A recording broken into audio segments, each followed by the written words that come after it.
por haber aceptado presentar este libro, que no es precisamente una novela, pero más o menos sí, pero más o menos no, es un poco difícil de clasificar. Y bueno, también quiero decirles que esta es una presentación en dos partes. Primero vamos a platicar entre nosotros tres, y luego Israel Ramírez, que está allá. Hola. Alza la mano. Hola otra vez. Hola otra vez.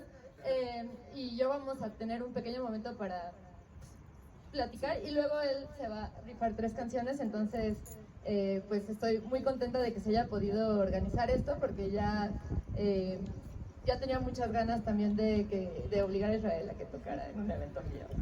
Sí. Y bueno, pues nada, de nuevo, muchas gracias, y seguiremos con Juan. Hola, ¿qué tal? Buenas noches a todas, a todos. Me da mucho gusto estar aquí. Decía Aura, son 2 partes, pero en realidad la primera parte también tiene 2 partes, ¿no? Porque nos acabamos de poner espontáneamente de acuerdo, y entonces yo voy a decir algunas cosas sobre la novela, y luego Olivia va a tener un diálogo con Aura, y ya incurrí en un error porque no es una novela. Yo creo que ahora que está tan de moda el tema de la autoficción, que es un género híbrido, fronterizo, en donde no se sabe necesariamente si lo que dijo el autor es autobiográfico, no, se postula como personal, pero al mismo tiempo podría ser inventado. En este caso estamos ante una memoria franca, y en ese sentido me parece un género más honesto, y las cosas que yo voy a decir tienen que ver con el libro, y parcial y necesariamente también con Aura, no pensando en Aura en tanto persona, a quien no conozco tanto, y esto no es un psicoanálisis, sino Aura en tanto narradora de este libro que me parece excepcional, un libro que me ha interpelado de muchas maneras, que me ha traído recuerdos, porque habla de gente que yo he querido mucho, y al mismo tiempo que me ha sumido en momentos de estupor, de tristeza y de admiración. Entonces trataré un poco de comentar algunas cosas a partir de mi lectura, siempre con este asunto un tanto delicado, ¿verdad?, de pensar en lo que es quien narra, que no necesariamente es la persona que tengo a mi lado, sino es la persona en que se convierte cuando está escribiendo. Quisiera comenzar hablando de el protagonista de este texto, que es el escritor Juan Manuel García Junco Payán, el padre de Aura, conocido literariamente como H. Pascal, y creo que en parte me invitó Aura porque yo conocí bastante bien a su padre. Él colaboraba conmigo en la jornada semanal en los años 90, en una asamblea de irregulares que hacíamos el suplemento de este periódico, en una época en la que, al no haber internet, todos nos teníamos que encontrar y conocer en las salas de redacción. Entonces la cultura se hacía de una manera bastante gregaria, para bien y para mal, porque tenías que enfrentar personalmente a los autores con sus generosidades, pero también con sus exigencias. Esto no siempre era fácil, y uno de los colaboradores con los que era más sencillo hablar era H. Pascal, porque él no tenía ninguna prisa en publicar, hablaba de la literatura como si viniera de un mundo paralelo, de un mundo alterno, que le resultaba plenamente satisfactorio, y en donde él viajaba por épocas distintas y expresaba fantasías que no necesariamente pertenecían a nuestro mundo. Dejaba textos y no reclamaba que nos tardáramos muchísimo en publicar, lo cual era por supuesto nuestra norma, y tampoco ejercía el más común defecto de los escritores, que era llegar a una redacción a hablar mal de los demás escritores.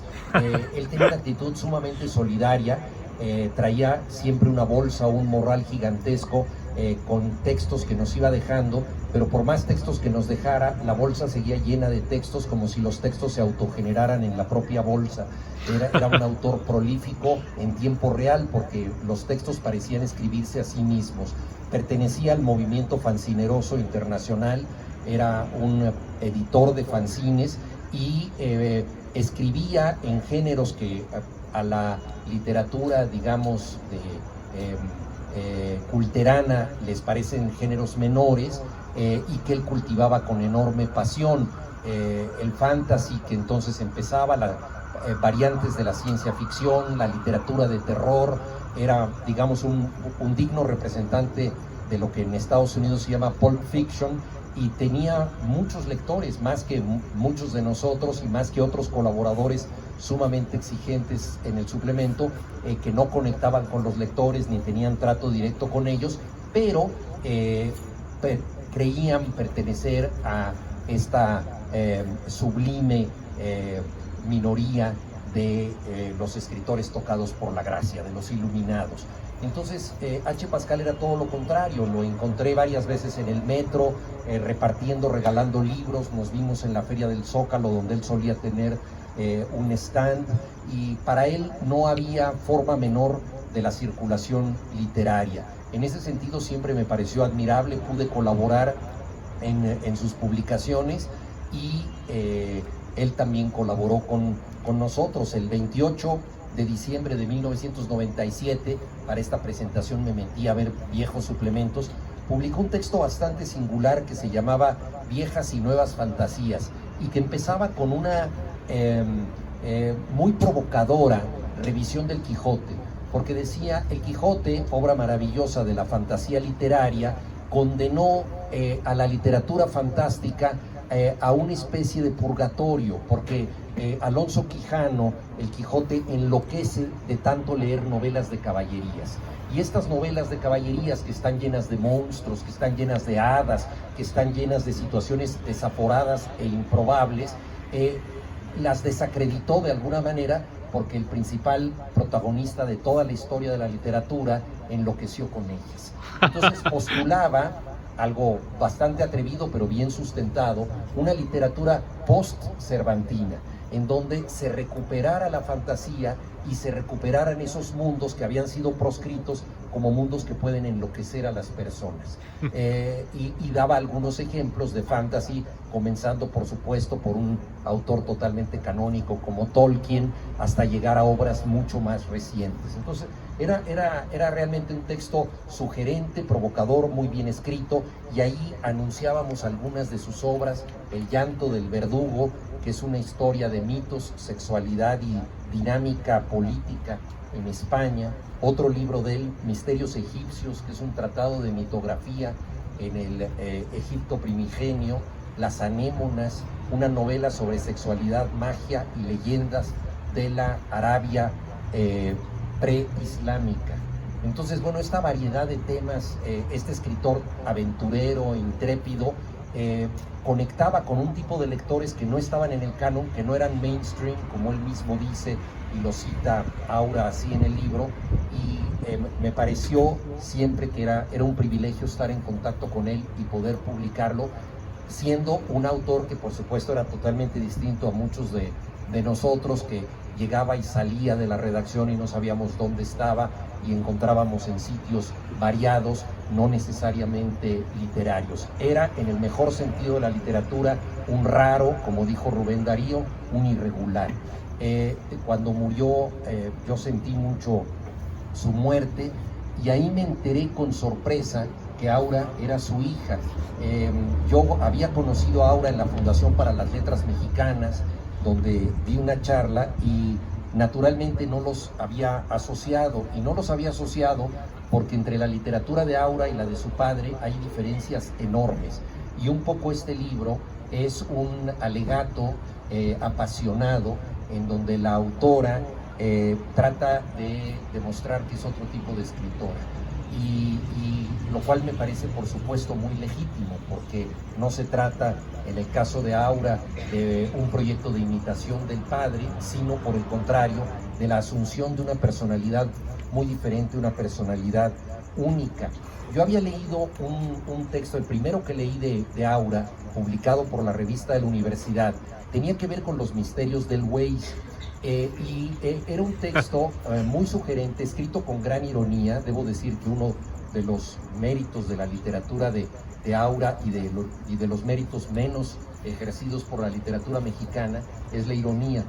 No tanto en este libro, porque el tema del libro es un tema duro, es un tema desgarrado, es un tema triste, aunque también hay atisbos de ironía, pero en muchos otros textos es una autora que entiende el humor como un atributo de la inteligencia. Y en este texto, de manera muy irónica, ella hablaba de las dificultades para orientarse con Waze y hacía un acto liberador, pero que al mismo tiempo era un acto de conocimiento, de tratar de llegar a un lugar de Coyoacán sin utilizar el Waze.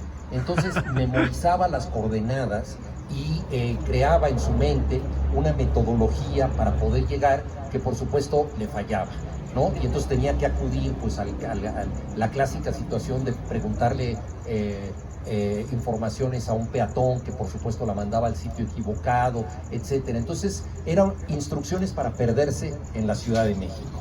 Esas instrucciones para perderse, sin embargo, tenían que ver con una obsesión que me parece que determina la inteligencia de Aura, que tiene que ver con la capacidad y el interés de descifrar la realidad con una metodología peculiar, el interés de trazar mapas de sentido, el interés de descifrar códigos.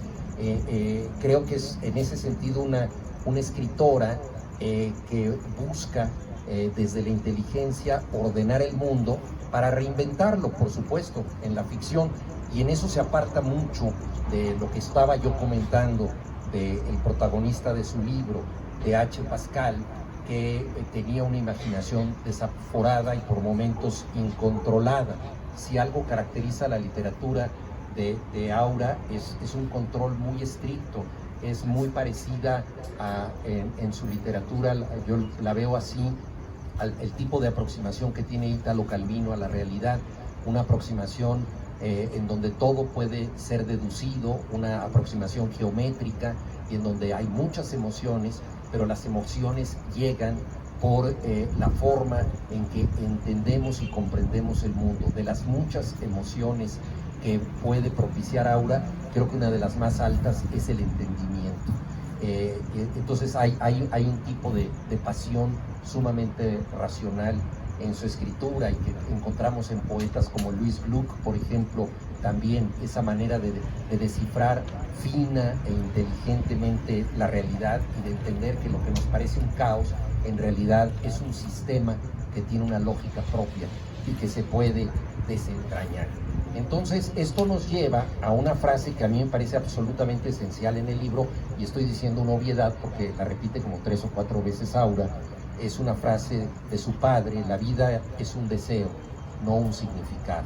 Es una frase muy sugerente respecto a la conducta de vida que tuvo H. Pascal y que quizá es su lema existencial. Y creo que Aura se entiende a sí misma como escritora de otro modo. Ella trata en este libro de establecer el significado de quien solo quiso postularse como deseo. ¿Es eso posible? ¿Es posible encontrar la razón de la pasión, la razón de la emoción, la razón de una aventura incontrolada? Eso es algo que se propone hacer Aura, y de ahí que su libro sea tan fascinante. No es casual que le interese mucho el grupo Oulipo que menciona aquí, que es un grupo en el que participaron escritores como Italo Calvino, que ya mencioné, o George Perec, y que buscaron encontrar el método del azar. Ellos entendieron que el destino, las casualidades y los juegos incluso de azar nos pueden llevar a formas de conocimiento de la realidad que solamente llegan cuando nos servimos de ciertos recursos azarosos. Y es un poco lo que trata también de hacer con sus recuerdos en este libro. Con inteligencia nos dice Aura que la memoria también es atributo de la imaginación, y eso me parece muy importante. La gente piensa que la memoria necesariamente es realista y que cuando recordamos somos como notarios de nosotros mismos, que estamos buscando una verdad, pero para recordar tenemos que situarnos imaginariamente en otro lado, y tenemos nosotros que ponernos en una disposición que involucra necesariamente a una reproducción fantasiosa de la realidad. Entonces este trabajo memorioso, que es también un trabajo de imaginación, es el que ejerce aquí, buscando siempre sistemas peculiares para entender a su padre. Por ejemplo, el tema de las listas, que es otra de las pasiones de Georges Perec. Dice Aura: las listas son siempre un bálsamo para la ansiedad. Habla alguien que quiere encontrar el orden dentro del desorden, que quiere establecer una línea en lo que parece mero caos. Y esto va guiando de manera apasionante su libro. Y una de las maneras de establecer orden en el desorden es clasificar o reordenar la biblioteca de su padre. Tiene la tarea siempre difícil para todos nosotros, y cita pasajes, por ejemplo, de La invención de la soledad de Paul Auster al respecto de cómo tenemos que deshacernos de los objetos de los seres queridos, y cómo esos objetos, al no tener la presencia humana, han perdido todo significado. Pero los libros acaso sean de los muy pocos objetos que sin la presencia de su propietario anterior siguen teniendo significado.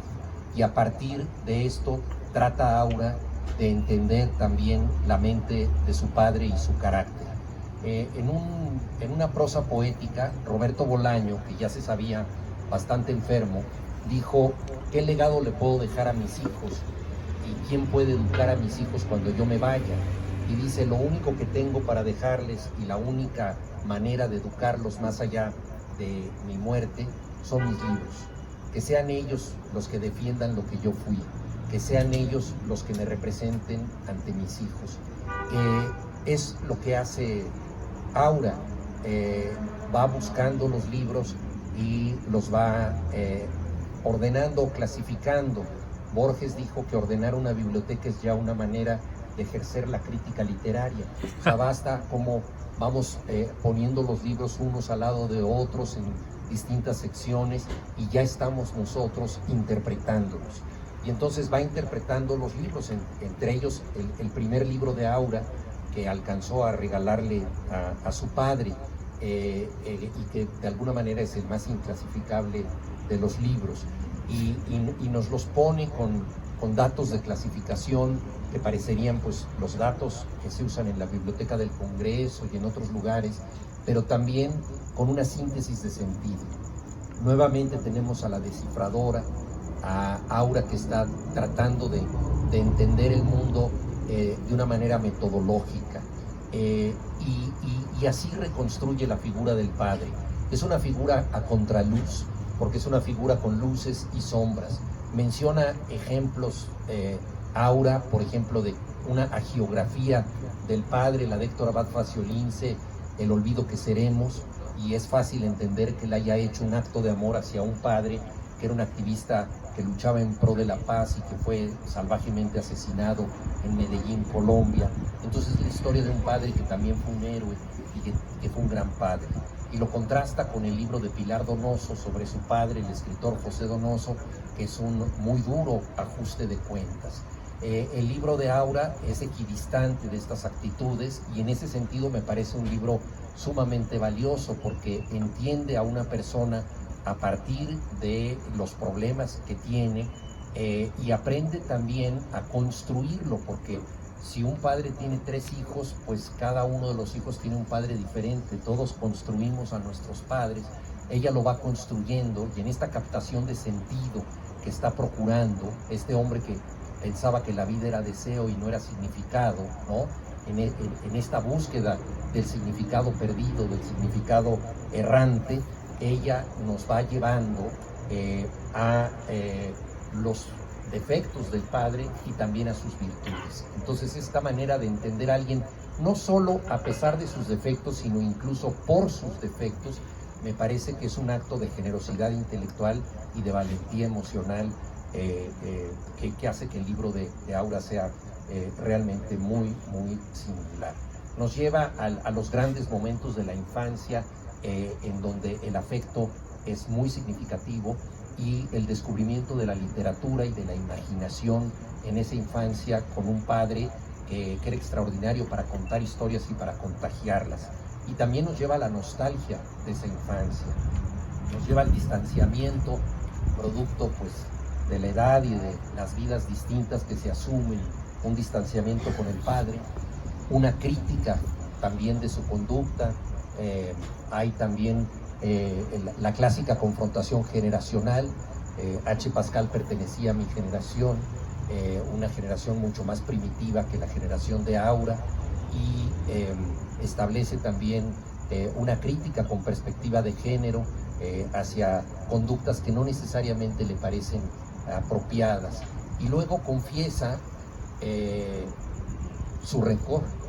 Aparece la palabra rencor varias veces, con lo cual se inscribe pues en la literatura clásica mexicana, porque la obra más famosa sobre el padre es por supuesto Pedro Páramo, que es descrito como un rencor vivo, ¿no? Y es una gran exploración del rencor.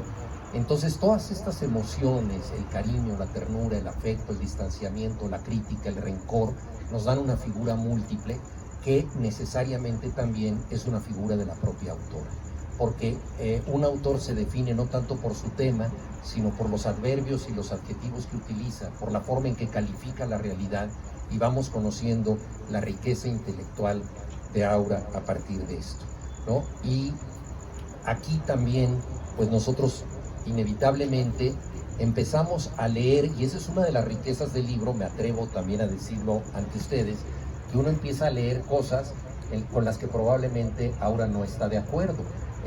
Yo creo que la riqueza de un libro es que no deja de decir lo que dice en un principio a los ojos de la autora o el autor. Todo libro se sigue interpretando de distinta manera y uno lo va viendo a partir de lo que está entendiendo. Por lo que yo conocí de H. Pascal y por la lectura del libro en sus primeras 3/4 partes, me queda clara la necesidad de Pascal no solamente de volver a la infancia, sino de permanecer en ella. Y la propia Aura aborda este tema a partir de la figura de Barry, el autor de Peter Pan, y de la novela de Rodrigo Fresán, Jardines de Kensington. Como ustedes saben, el lema de Peter Pan es "no crecerás", ¿no? Y entonces en toda la búsqueda de H. Pascal había un deseo de permanecer en la infancia, de no madurar, o incluso de cultivar su inmadurez, lo cual para alguien que no es el hijo de H. Pascal como yo puede resultar fascinante, ¿no? Muy distinto es lo que una hija necesita de un padre, que muchas veces las hijas necesitan trágicamente que los padres maduremos. Yo recuerdo cuando llevé a mi hija y a 5 amigas a La Mole, la reunión de cómics que hay, donde hay superhéroes, donde hay todo tipo de personajes, y ahí me encontré con H. Pascal, que tenía un stand. Nunca lo vi tan contento como cuando, al modo del flautista de Hamelin, me llevó a mí, a mi hija Inés y a sus 5 amigas por todos los laberintos donde estaban los superhéroes, los cómics, etc. Y vi su capacidad de recuperar la infancia, y casi lamentó que 3 horas después nosotros nos fuéramos de La Mole, porque el niño más feliz de todos era él. Entonces me parece muy clara su capacidad de instalarse en la infancia, y me parece muy justificada desde luego la distancia crítica que puede tener una hija al respecto. Ahora, todas las teorías para entender la personalidad, desde Freud hasta los actos de psicomagia de Alejandro Jodorowsky, postulan que los padres son esenciales para lo que fuimos, ¿no? Y una de las grandes paradojas de este libro es que es la demostración de que un padre imperfecto puede tener una hija extraordinaria. Y eso yo creo que es realmente es muy singular, porque no deja Aura en ningún momento de hablar de las carencias y de los defectos del padre, y esas carencias y esos defectos acaban siendo parte del abono. No le podemos quitar mérito a lo que Aura ha hecho para sí misma, pero acaban siendo parte del abono que le permite ser el tipo de persona en la que se ha convertido y el tipo de escritora en la que se ha convertido. Y creo que cualquiera de nosotros dejaría su obra a un lado a cambio de que nuestra hija fuera así. Entonces ahí hay una paradoja central que me parece absolutamente apasionante.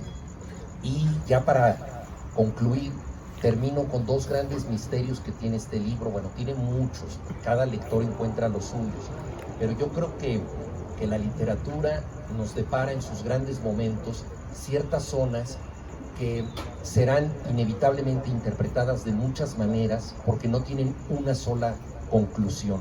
Todas las grandes obras tienen una incógnita. Javier Cercas escribió un libro entero sobre esto que se llama Punto Ciego, en donde él habla, por ejemplo, de, no sé, el Quijote está loco o no está loco, ¿no? Realmente podemos decir que está loco, podemos decir que está cuerdo. Esa incertidumbre hace que la obra no deje de ser clásica, ¿no? ¿Qué significa Moby? No lo sabemos.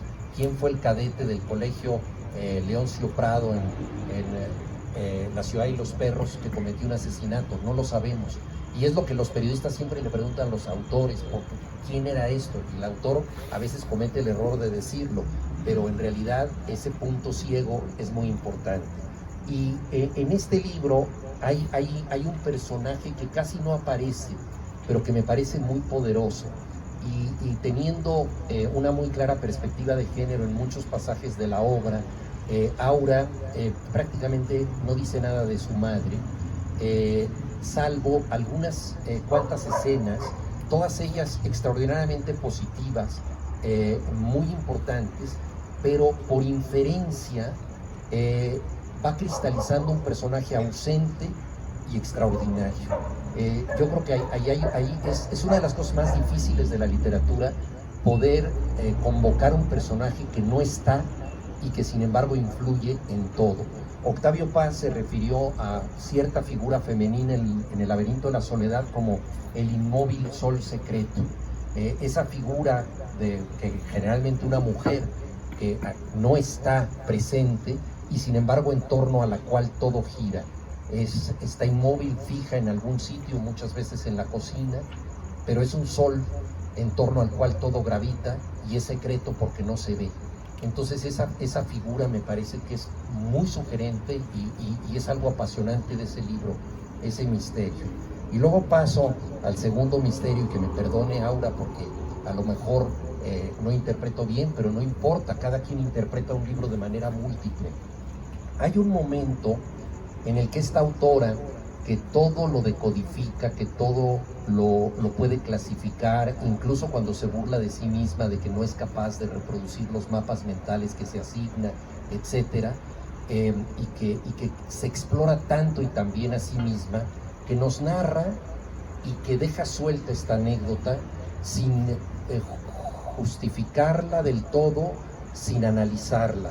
Es un momento en que ella comete un robo en el Palacio de Hierro, lo cual me parece estupendo porque cualquier persona que robe en el Palacio de Hierro merece todo mi respeto. Roba ropa, le interesa la ropa, a diferencia de su padre al que nunca le interesó la ropa, ¿no? Y es descubierta y su padre tiene que dar una mordida para que no vaya al tutelar de menores porque ella es menor de edad. Pasa el tiempo y Alfonso, gran amigo de su padre, cómplice de los goliardos, ¿no? Los goliardos, hay que decirlo, eran monjes del siglo XIII que se dedicaban a difundir la poesía y el hedonismo, y entonces H. Pascal, Alfonso y otros transgresores hicieron un movimiento goliardo para llevar poesía y felicidad a muchas personas en lo que ellos hacían. Entonces Alfonso, aquí presente en primera fila, le dice a Aura algo revelador, le dice: llegamos a juntar 15,000 pesos para que el movimiento despegara como nunca lo había hecho. Estábamos en nuestro pináculo y de pronto él dilapidó el dinero. Y tiempo después nos dijo que había usado ese dinero para que tú no fueras a la cárcel, ¿no? Claro, Aura es gente de razón.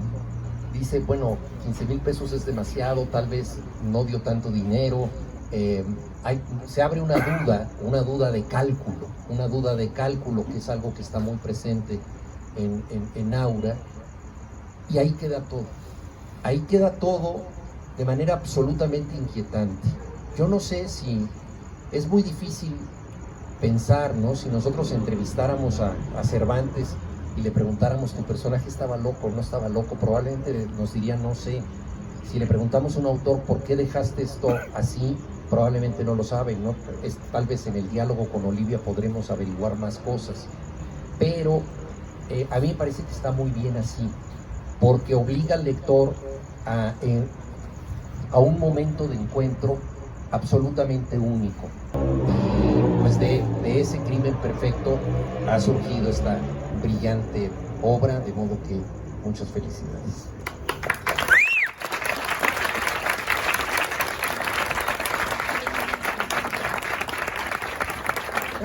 Wow, muchas cosas que pensar y asimilar ahí, mucho que deshebrar. Muchas gracias por tu lectura. Como dices, pues cualquier libro tiene una multiplicidad de lecturas que pasan por supuesto que la formación, la vida, las lecturas previamente de las personas que las hacen. Y estoy de acuerdo en muchas de las cosas que dijiste y además me parecen como la manera en la que yo hubiera querido que alguien entrara al libro, desde los misterios y desde las cosas que no se pueden saber. Al final, pues este libro, como un libro de duelo que es un intento de descifrar a alguien que ya no está y por lo tanto implica, pues lo que digo en alguna parte del libro, ¿no? Mucho más de mí que de él, aunque sí mucho de él. Y como parte de toda esa búsqueda, pues por supuesto que hay descubrimientos que uno no quiere tener, ¿no? O sea, yo no quería descubrir muchas cosas que descubrí mientras escribía el libro, pero no era posible controlarlo, era como un experimento del mundo real. No sabía con qué me iba a topar hablando con personas. Bueno, Alfonso, que está aquí, gracias por venir, fue una de las más grandes fuentes para la escritura de muchos pasajes que tenían que ver con goliardos. También, bueno, aprovechando, pues quiero decir que uno de los grandes actos generosos de Juan aquí presente fue que cuando murió mi papá, hubo un momento en el que yo quería hacer algo al respecto, ¿no? Reconstruir, tomar columnas, encontrarlas, y entonces yo le escribí a él para avisarle, no para avisarle, yo creí que quizás ya sabías que había muerto, pero en realidad resultó que ese fue un email de aviso, ¿no? Cosa que pues yo no planeaba para nada. Y a cambio, Juan escribió un obituario muy lindo que de hecho todavía se puede leer, está por ahí, y del cual yo cito algunos pedazos, y eso para mí fue pues sumamente relevante, porque yo lo que sí sentí, y ahora me lo han dicho varias personas con las que he hablado, es que dejaron a mi papá morir solo. O sea, no solo en el sentido práctico, sino fue como si su paso por el mundo cultural no hubiera tenido importancia, y eso a mí me dolió mucho, se me hizo horrible. Y ahora varias personas me han dicho, es que yo quería escribir un obituario, pero no lo hice, hubiera querido escribir una nota, pero no estaba en México, hubiera querido, y tú sí lo hiciste, y eso a mí se me hizo un acto muy generoso, y yo no lo olvido, porque fue muy importante para mí que alguien me diera ese espacio que no le estaban dando, ¿no?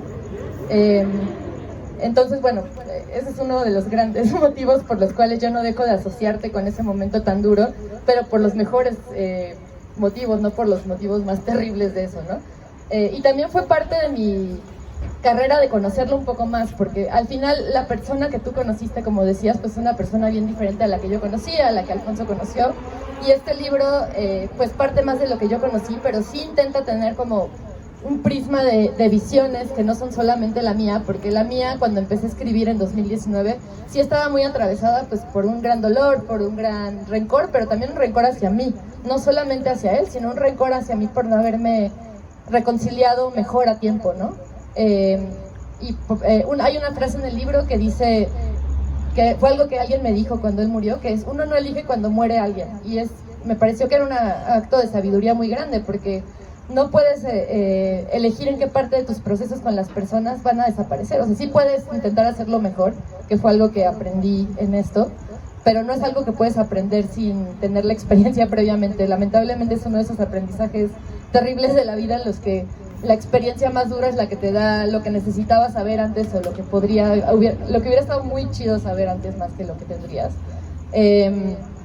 Y bueno, ya estoy divagando, pero es que estoy muy conmovida con tu lectora, y también cada vez que me acuerdo del obituario que escribiste me conmuevo de nuevo, porque sí siento que en parte este libro es ese intento de hacer ese eco desde todos los ángulos para pues tratar también de traerlo a la vida, ¿no? Y de traerlo a la vida también como la persona sí difícil que fue y la persona padre complicado que fue, pero también como el creador que fue y como la persona que dedicó toda su vida a hablar de literatura, lo cual me parece una verdadera locura quijotesca. Como ya mencionabas, el Quijote me parece extremadamente pertinente porque yo creo que él se inscribía en esa misma línea de locos de literatura que son una especie de Quijote en sí mismo, ¿no? Y bueno, seguramente saldrán un poco más de cosas ahora que hablemos con Oli, pero a ver, continuemos. Ahí está, es que tenemos un solo. Bueno. Hola, voy a tratar de no repetirme, estoy de acuerdo con varias de las cosas que dijiste, Juan, y me llamó la atención también algunos de tus comentarios ahora. Quizá me enfocaré más en un punto de vista cercana, como soy ahora, y muy cercana al proceso de su obra, entonces quizá delate algunas cosas de su manera de trabajar.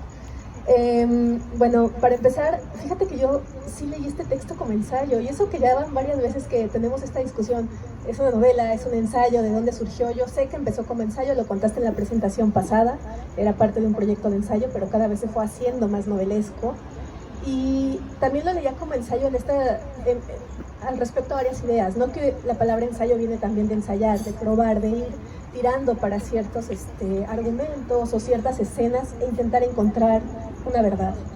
Entonces hace poco estaba leyendo un artículo de Hugh Ryan en LitHub que hablaba de cómo se produce el ensayo contemporáneo y decía que los ensayos siempre buscan llevar al lector a la verdad, pero puede ser una verdad de distintos tipos, puede ser una verdad interior, puede ser una verdad intelectual, o puede ser incluso la conclusión de que la verdad es que no hay verdad y que puede ir hacia arriba o hacia abajo, y muchas veces esto pasa con lo lírico. Entonces yo creo que en tu ensayo existen todos estos componentes en ciertos capítulos, en algunos hay una verdad que es muy interior, que es muy propia, y creo que eso es muy valioso, un poco en lo que decía Juan, esto de hablar del rencor, de hablar del enfado, que es algo que también cuesta porque es ponernos en un espacio de vulnerabilidad y admitir que no pues estamos contentos todo el tiempo y que no todo es perfecto. A veces, sobre todo cuando se habla de esta parte de la autoficción, es difícil mostrar esta parte, este otro lado de nuestras familias y nuestra propia vida. Por otro lado, esta parte de la investigación que es más racional, creo que ocurre en el mecanismo mismo del libro y en la investigación dentro de los libros del estante, en la lectura tan asidua de otros libros de duelo, en la reflexión sobre el duelo. Y la parte lírica va ocurriendo en momentos que casi siempre nos sorprende. Nos sorprende porque aparece en los momentos menos esperados, y me gusta mucho que no aparece como una conclusión, sino que simplemente es una forma de intentar comunicarse.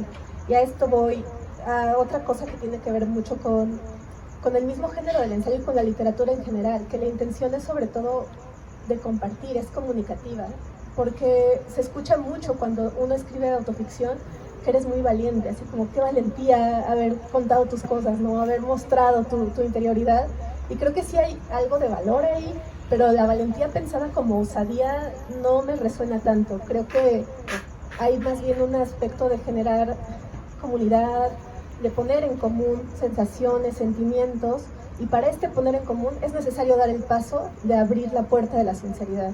Entonces la misma escritura te va llevando a ese ejercicio de sinceridad. No es como aquí les muestro mi verdad, sino quiero decir ciertas cosas y para esto tengo que mostrarme, ¿no? Y en otros apuntes, y justo hablando de ciertas cosas que yo conozco, estaba mencionando, Juan, lo de la fantasía, y la vez pasada en la presentación anterior dijiste algo que me llamó mucho la atención, que en algún momento pensaste que este fuera un libro de dragones, y claro, tiene mucho que ver con tu papá y con la literatura que él disfrutaba y que tú también leíste de niña, eso viene en el libro. Y recordé que por mucho tiempo en tu correo electrónico tenías una firma con una cita muy bonita de Novalis que decía que la verdad, algún día alguien descubrirá que la verdad está en los cuentos de hadas o algo así. Y esto me remite también a la carrera que estudiaste. Finalmente estudiaste letras clásicas, una carrera donde se estudian muchos textos que están llenos de mitos. Y creo que este libro también de cierta manera está creando una mitología personal. Por otro lado está también el título tan sugerente, tan extraño, del cual alguna vez estuvimos hablando y que todavía a mí me desconcierta, pero creo que ese desconcierto es muy positivo en el sentido de Dios fulmina a quien escriba sobre mí, a la que escriba sobre mí. Entonces está de entrada un personaje que no que es la protagonista, que es esta voz de autoficción, que no precisamente habla de Dios, o sea, no está diciendo nada respecto a la religión, a lo católico, y luego está el acto de fulminar, que parece ser un castigo. Entonces me quedé pensando, ¿a qué autoridad se puede referir? ¿Quién va a castigar? ¿Y quiénes son los culpables? Y parece que todo esto se va poniendo en juego en el mismo libro, y que es también este examen de autoconciencia que muchas veces hacemos con nuestras propias familias, pero que dista mucho de ser solo eso, y que dista mucho de ser algo de desahogo o de una búsqueda personal, porque aquí justo se está buscando compartir, mostrar cómo es el proceso de duelo, mostrar cómo se va conformando de nuevo la visión de la vida después de una ausencia tan grande, y cómo se vuelve a conformar la figura del padre, porque al final cambia, algo cambia después de todo este trayecto. Y pues eso, me quedo pensando en cómo se va conformando esta mitología.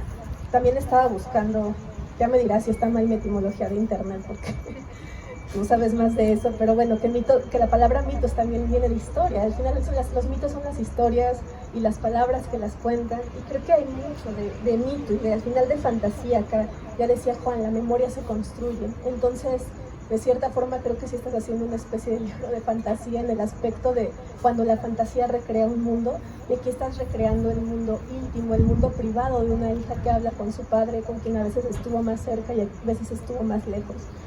Y algo que también me llama la atención es el artefacto, y esto me remite, por supuesto, a tu primer libro, que es Anticitera, Artefacto Dentado, donde vas contando, en el libro de Anticitera se van contando de forma no lineal varias historias que están relacionadas con un mecanismo y con una máquina. Y desde ahí se va notando tu gusto y tu búsqueda por los mecanismos y las formas de contar. En Mar de Piedra también es una novela fragmentaria que se cuenta de una forma en la que las voces se van alternando. Entonces me pregunto, ¿cómo llegaste a pensar este libro?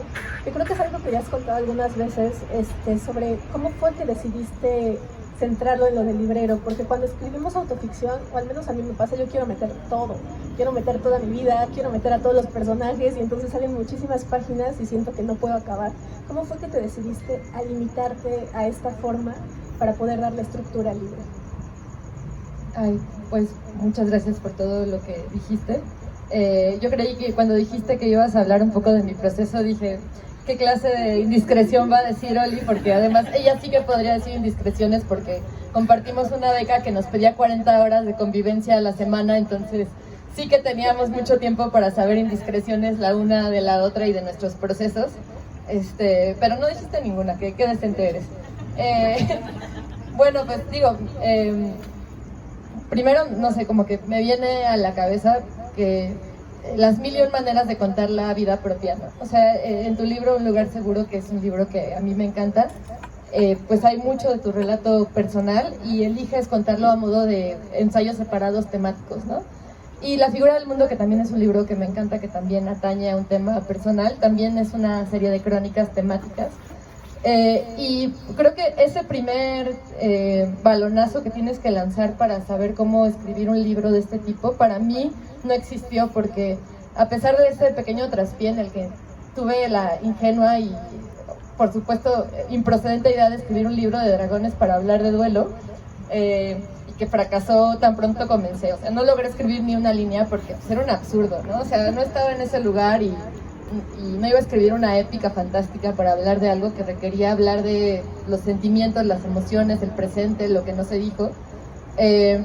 O sea, abortada esa misión, pues la única manera que había era la única llave que tenía, que eran los libros, ¿no? O sea, realmente no hubo tanto que discutir ahí internamente. Fue el libro que me fue más fácil entender en mecanismo, no así en qué iba a pasar, porque como decía hace un momento, pues estuvo lleno de sorpresas geniales y sorpresas terribles todo el proceso, pero lo que sí era muy claro era que los libros eran el centro, porque al final lo único que sí compartimos toda la vida fueron los libros, y no había manera de que no fueran los personajes principales de este libro, ¿no? O sea, en realidad yo lo veo así, o sea, para mí los libros como esa cosa que te complementa y con la que dialogas, que a veces te expulsa, a veces te da, a veces te quita y demás, son el centro de este libro, y era pues un poco el corazón de la escritura, aunque claro que también era la cosa que tenía que pasar por encima, ¿no? Tenía que brincar los libros para llegar a mi papá, y de hecho pues por eso el primer capítulo particularmente es un capítulo mucho más libresco que los otros, porque pues era, sí, el primer momento de, ay, ¿cómo voy a escribir esta historia que me duele tanto y además en la que me expongo tanto? Porque yo también estoy de acuerdo, a mí me choca que me digan que qué valiente, porque pues me hace sentir que pues qué puse ahí, ¿no? O sea, que es tan valiente, o sea, sí hay cosas que son, pues, íntimas, pero no son privadas. O sea, en el momento en que están ahí, yo ya hice un proceso para asumir que no son privadas, un proceso que obviamente está puesta en juego cuando hay más lectores y lectoras, pero al final es una cosa que yo ya pensé, ¿no? Hay una diferencia entre eso. Y entonces, si cada vez que alguien me dice, ay, qué valiente, digo, pues, o sea, tampoco revelé Wikileaks así, papeles del Pentágono, o sea, nada más puse unas cuantas cosas que estuvieron cabronas que me pasaron y que le pasaron a él, y pues sí, hay cosas ahí que son difíciles de decir, pero ningún país va a caerse, la bolsa de valores seguirá en pie mañana mal como ya estaba hoy, o sea, no hay nada ahí tan valiente. Pero por eso también me gusta mucho pues tener la posibilidad de conversar con ustedes que han pasado como por este proceso de hacer que lo que pues, sea personal sea colectivo, y me gusta mucho lo que dices también, ¿no? O sea, hace poco en una conversación con Miriam Teis, ella decía que, creo que es algo que alguien le dijo, pero ya se lo voy a atribuir a ella así, sin ninguna clase de discreción ni nada, que decía que alguien le dijo que entre más particular, más universal.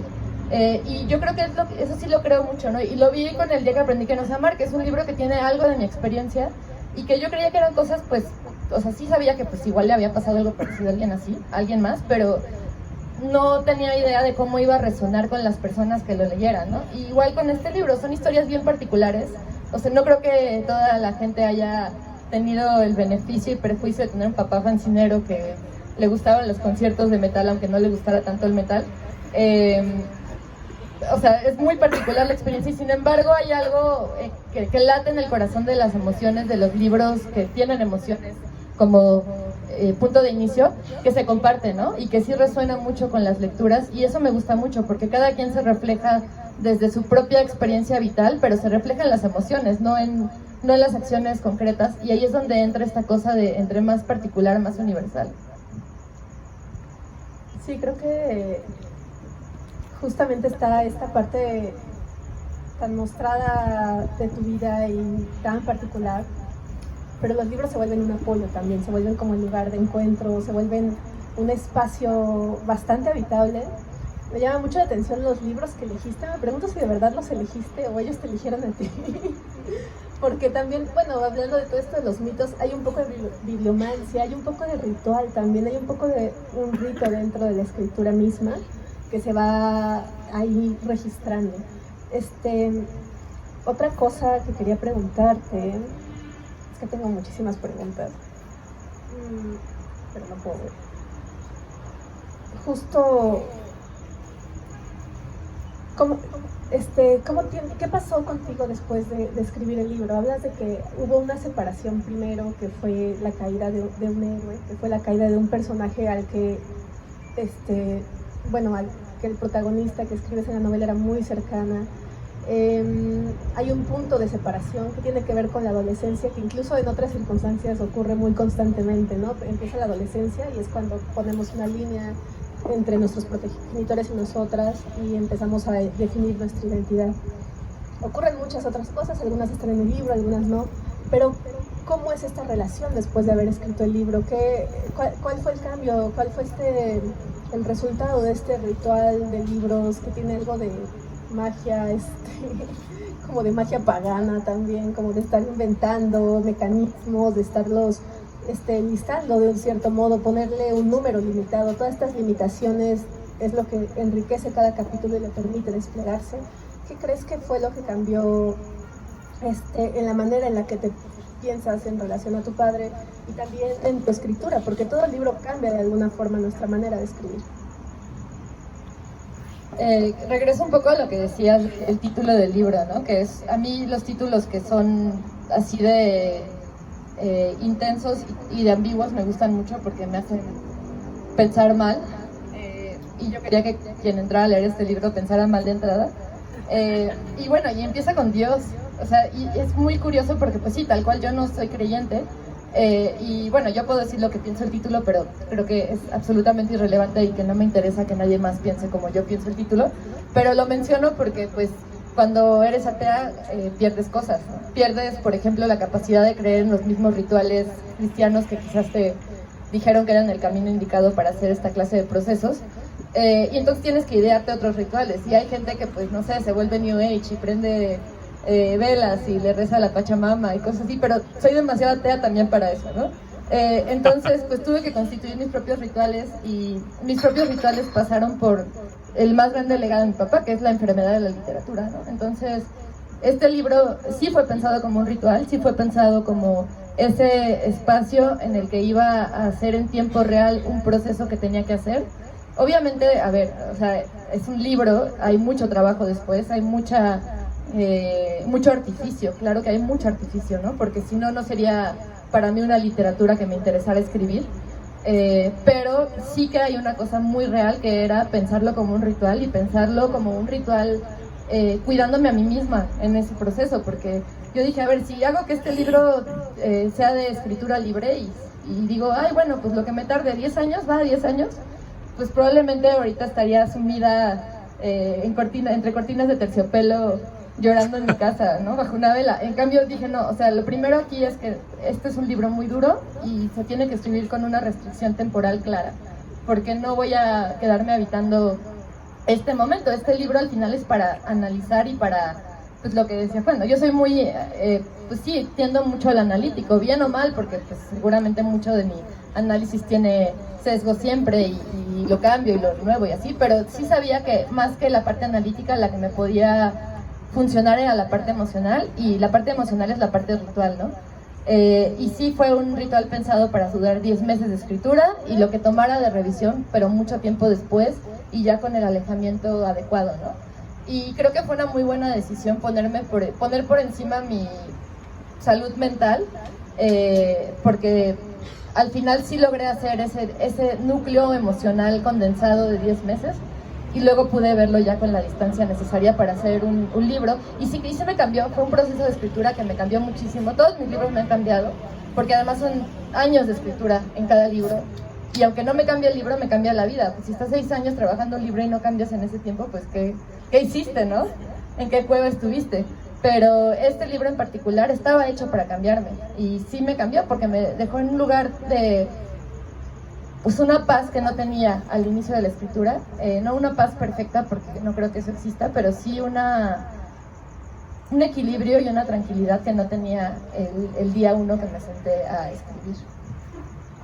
Ahora que hablabas del obituario que escribió Juan y de esa sensación justo después de la muerte de tu padre, de que no había un reconocimiento justo a su labor, también creo que este libro nos habla a todos y a todas de las condiciones en las que escribimos.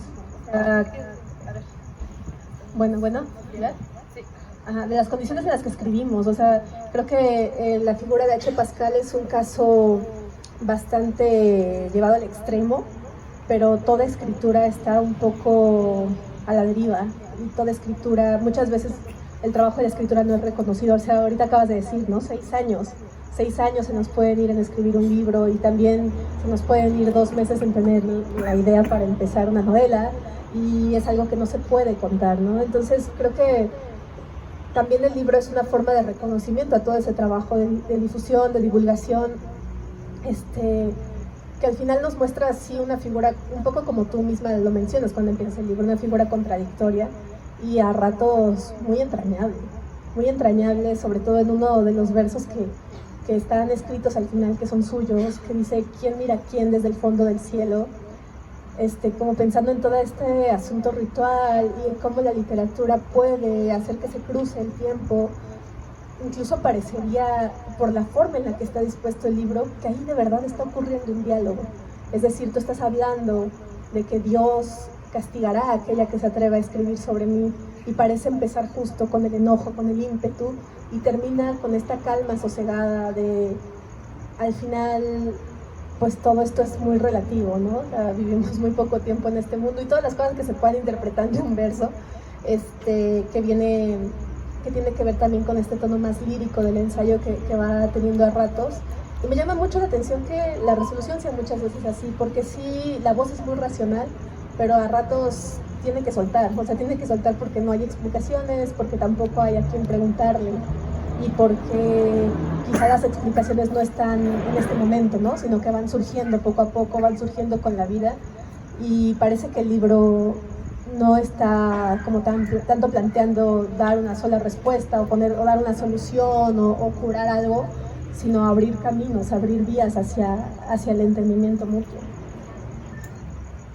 Ah, sí, además, bueno, es que es bien difícil porque el entendimiento mutuo con alguien que ya murió, de repente puede sentirse como un gran fracaso, ¿no? O sea, es como, ay, mira, ya te entendí, bueno, felicidades, ¿no? O sea, ya morí, o sea, pero no es para nada eso. Creo que realmente el libro sí era un intento de crear un diálogo con los vacíos y también con las cosas que sí había que no había querido ver, no porque fueran malas todas ellas, ¿no? Sino porque pues la vida es lo que es y pues estábamos viviéndola cada uno como podíamos, ¿no? Y entonces pues eso en ocasiones causa una ceguera tan fuerte que no puedes apreciar las cosas, y este libro sí tenía esa aspiración de Ouija un poco, ¿no? Y de Ouija también hay una frase de Joan Didion que pongo en el libro que a mí me parece súper fundamental, que sí tiene mucho que ver con que somos lo que fuimos también para las demás personas, ¿no? Y que qué somos sin eso, realmente no somos nada, ¿no? Digo, es una variación, una vieja variación a lo del árbol que cae en el bosque y si nadie lo ve, pero de una manera mucho más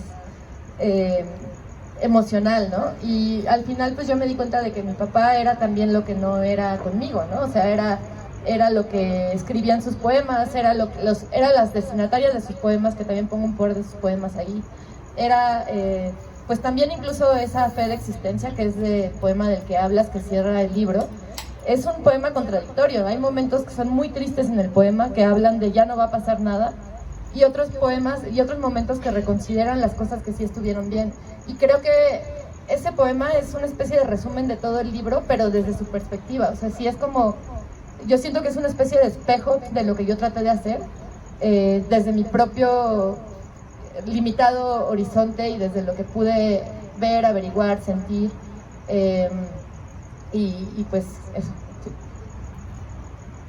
Oye, y ya para ir concluyendo, quería preguntarte cómo te has sentido ahora que el libro ya lleva más o menos un mes de haber sido lanzado, porque en esto de la valentía o no valentía siempre ocurren muchas cosas cuando se lee autoficción, ¿no? Y justo un poco lo que decía Juan, o sea, cuando el libro está en las manos de los lectores ya uno no puede controlar, no puede decir, oye, trate de decir esto, sino que quien lee va a interpretar y va a pensar lo que piense, ¿no? Entonces, ¿cómo te has sentido con las reacciones a tu alrededor, en especial de las personas cercanas, que sé que siempre es complicado, pero a veces no tanto? ¿Cómo ha sido todo este proceso?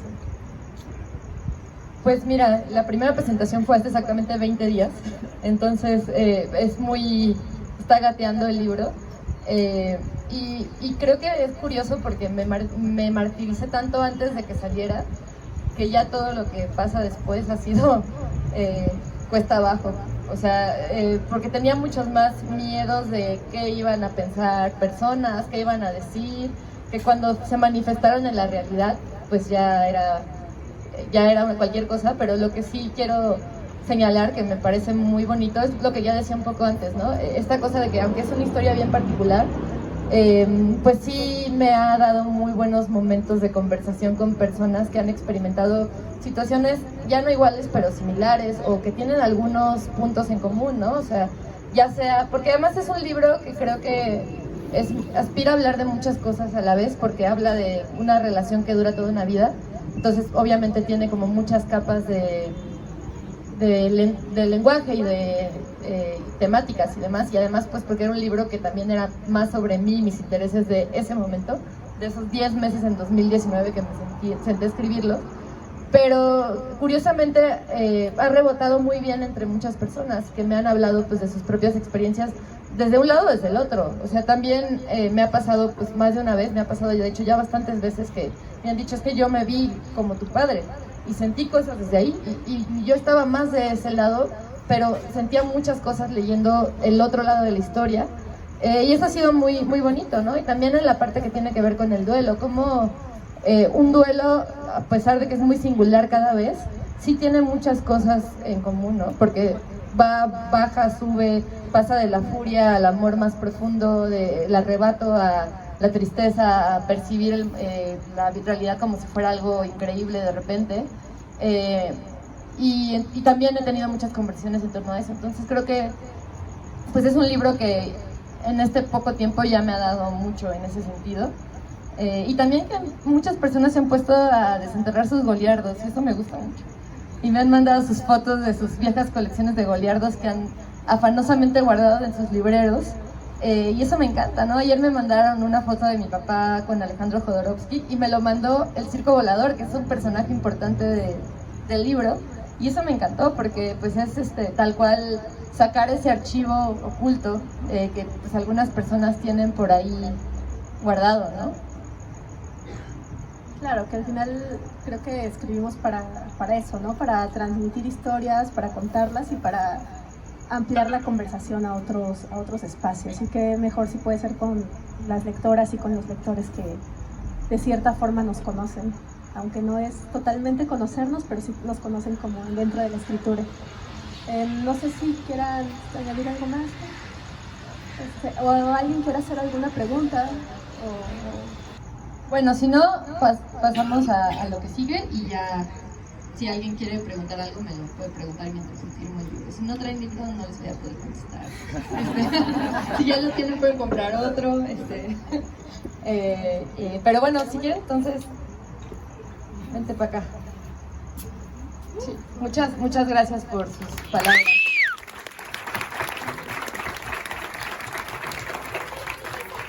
Pásale. Bueno, pues Israel Ramírez, Belafonte Sensacional. Quien ya haya leído el libro sabe que aparece. Todavía no he llegado a esa parte. Bueno, él no lo sabe, pero le informé que tiene un cameo en el libro.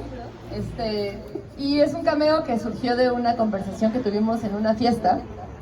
Pero bueno, más allá de eso, quisiera que tú nos contaras pues lo que quieras, básicamente.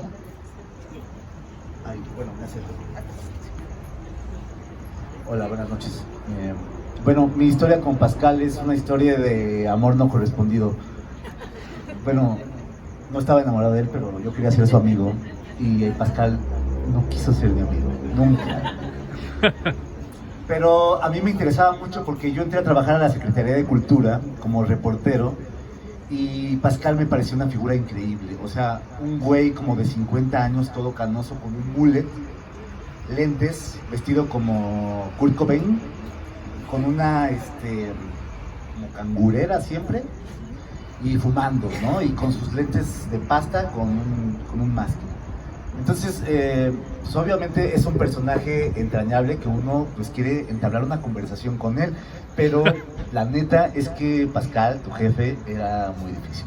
Nunca pudimos, no sé si pudimos ser amigos, pero sí se convirtió en una especie de maestro, aunque él no quisiera. Porque ya ven que el maestro pues no encuentra a su alumno, sino el alumno encuentra a su maestro. Entonces él me dio una lección muy importante de poesía, porque yo quería ser poeta y en algún momento del trabajo de oficina le llevé mis poemas y se tardó unas semanas en leerlos, y cuando llegué con él me dijo: hay muchas personas que creen que saben lo que es poesía, pero no, eso no es poesía, Israel. Y pues fue muy chido porque me lo dijo a mí. Y también se refirió a todas mis lecturas. Entonces, en el momento fue muy doloroso. Si hay aquí alguien que haya aspirado a ser escritor y alguien les haya dicho algo que les dolió, pues sabrán de lo que hablo. Pero creo que también fue muy revelador porque en ese momento dije, bueno, a lo mejor no puedo ser poeta, pero puedo ser cantor, porque me gusta cantar. Entonces voy a hacer canciones. Y me olvidé de la poesía y comencé a hacer canciones.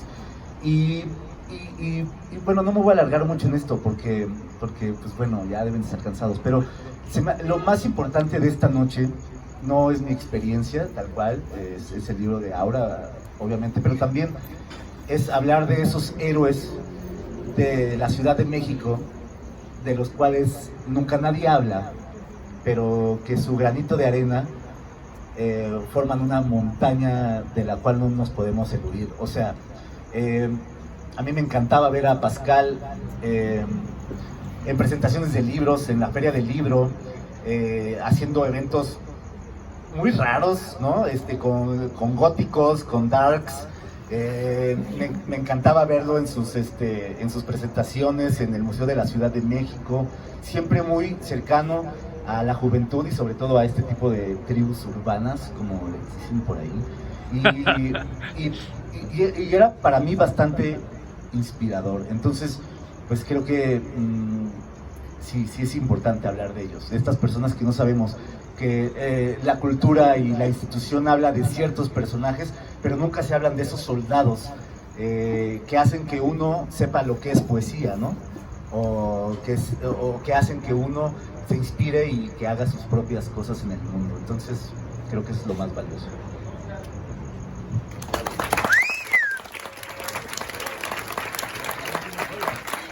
Pues muchas gracias. Israel, como ya dijo, y como seguramente muchas personas aquí ya lo conocen, es un gran músico. Decidió que iba a hacer poesía, pero también ahora con música, o sea, solo lo complejizaste más todavía. Y pues nos va a regalar generosamente unas 3 canciones, entonces... Bueno, y además es muy cabrón porque la vida no permitió que Pascal fuera mi amigo, pero sí que Aura fuera mi amiga y además mi maestra, porque me ha enseñado muchísimas cosas. En fin, voy a empezar con esta canción, que además habla de papás. Gracias a Dios. Ser hijos de Dios es ser hijos de nadie. Dancing with myself es command everybody. Hay truquitos, marca Nintendo, filósofos sin entendimiento, tecnologías que dan sustento a criaturas fabricadas en un convento, inviernos que dan infiernos, fuegos que se hacen con gasolina y aliento. Mira, ¡pam! Suena la calle que arde cual carne en lumbre. ¡Pam! Disparan los techos de lámina cuando el sol es nube. ¡Pam! ¡Pam! Tormento y tormenta para esclavos de la banqueta. Aquí el diablo no es de azufre, huele a policía, huevos doble.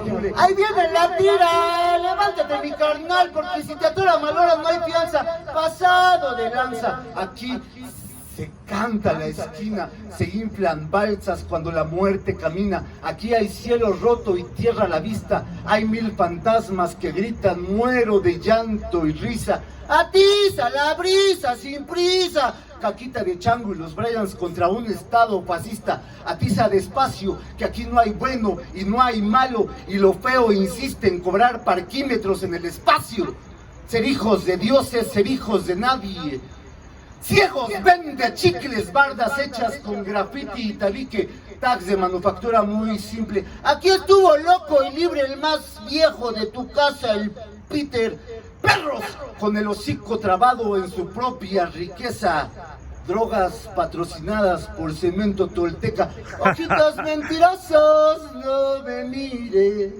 And then I saw her face. Now I'm a believer. Ser hijos de dioses, ser hijos de nadie. Ser hijos de dioses, ser hijos de nadie. Ser hijos de dioses, ser hijos de nadie. Hijo de tu pinche nadie.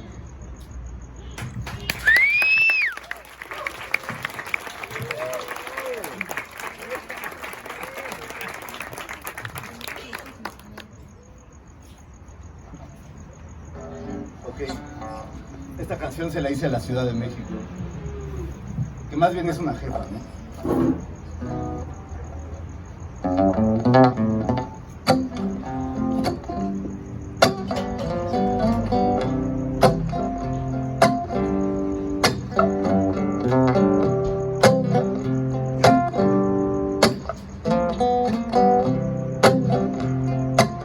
Ya se salió de casa y no tiene a dónde ir. Ya se perdió su padre, ya se perdió el recuerdo por venir. y es todavía de F. Y es el y es todavía de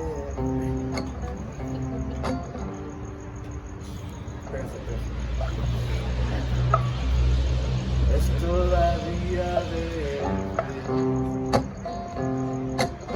y es todavía lo que queda por vivir y es el dolor del mundo y es el destino roto que juramos destruir y es una masa de culeros como culeros los culeros que se encuentran por aquí. Tú sabes de qué estoy hablando. Tú sabes que yo sé lo que se dice por ahí, que el viento trae tristezas y que los ríos se secaron colibrí.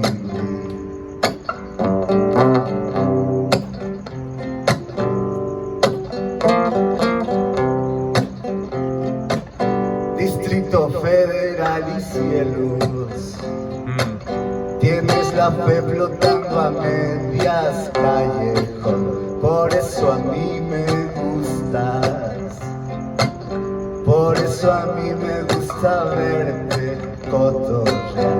Baby, hay que alejar a la muerte, hay que verguer a la fortuna de encontrarte, valedora, qué tristeza. Otra vez.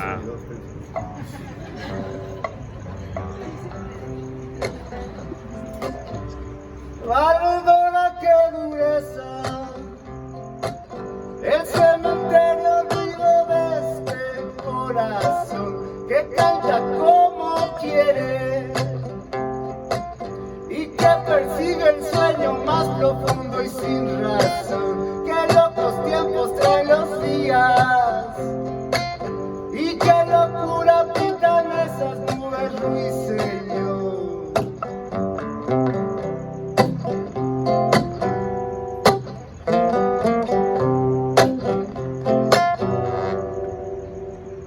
Ay, ahí acaba. Disculpen.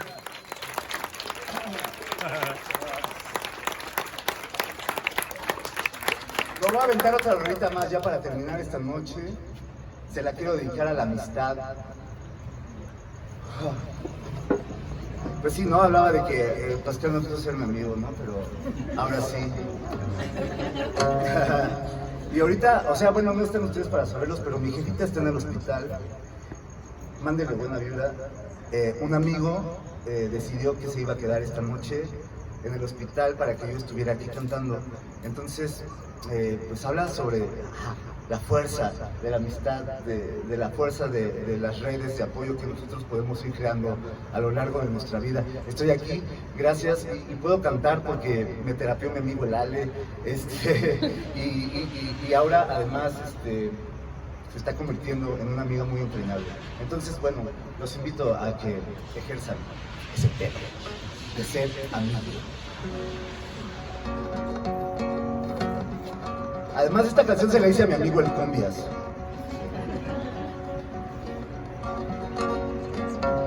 Yo también.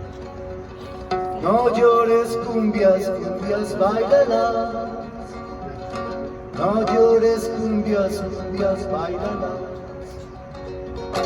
Este es el nuevo orden de la situación.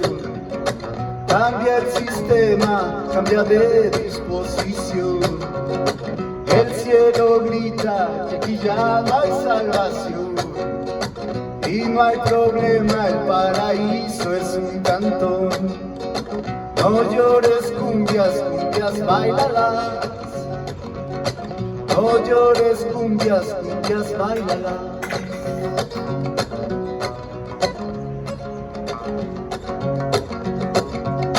Piedra es destino de rodar y andar. Piedra es un muro, piedra para la vida. Piedra es la droga, piedra residual. Piedra es un corazón que no sabe llorar. No No llores cumbias, cumbias bailarás. No llores cumbias, cumbias bailarás. ¿Cantarían conmigo? ¡A huevo! Repitan entonces, vamos. No llores cumbias, cumbias bailarás. No llores cumbias, cumbias bailarás. Más fuerte, más fuerte. No llores cumbias, cumbias bailarás. No llores cumbias, cumbias bailarás.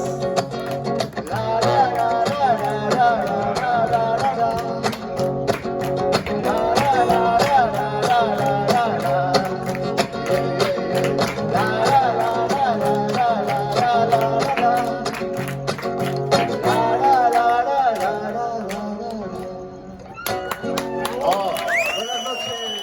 Muchas gracias.